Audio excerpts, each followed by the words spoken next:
With the government's demonetization drive, this goes to show that digital is the way forward. Capitalizing on the push for a digital economy, 3 young professionals started the company OnFees, an online fee platform. Let's bring on board the CEO of the company, Mayur Jain, who joins in with more details. Mayur, thanks for joining in on the show. I just want to talk about how the idea of OnFees actually came about. Thank you so much for having me here.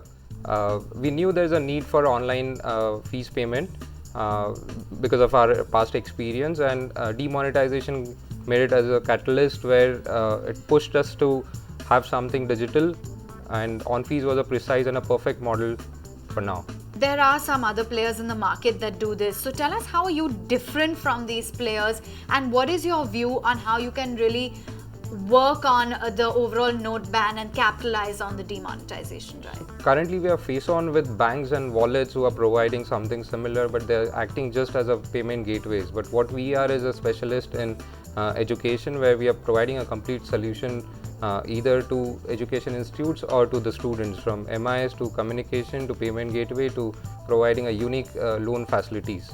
I believe in your first round of funding, you got 2.5 crore rupees, which is great. So what's the plan ahead in terms of funding? Tell us, what are you looking at?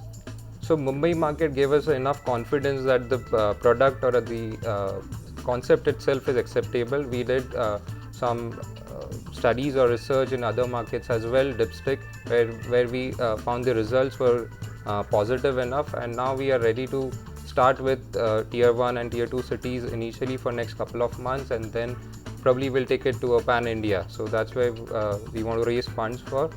We are looking for roughly $2 to $2.5 million. So you have a great presence in Mumbai so far. It's 35 educational institutions that you've tied up with. What is in store for OnFees over the next 3 to 5 years? What are the kind of targets that you have? Who are you in talks with for the next round of funding? What kind of student registers do you want to see? So I'll go one by one. What we are looking for is a short-term target is to reach minimum 5,000, 7,000 institutes in next 1 year or so. Long-term, what we have is probably reaching out to 40, 50,000 institutes. That's the number of institutes where we want to reach to. If we talk about funding, we've been since we started talking to media, we've got a lot of interest from VCs and P players, and yeah, I mean, as of now I cannot tell you the details, but hopefully once we are done with it, you'll be the first one to get to know about it. Mayur, great having you. Thanks so much. So all the very best. OnFees, it's looking very promising going forward. As of now, they can't divulge details, but they are in round 2 of their funding and looking to expand. 60 lakh students is what they target. Find us on Facebook at facebook.com/etnow, and don't forget to click the like button. You can also follow us on Twitter at etnowlive. To stay updated with all our programming, hit the subscribe button on our YouTube channel by logging on to youtube.com/etnow.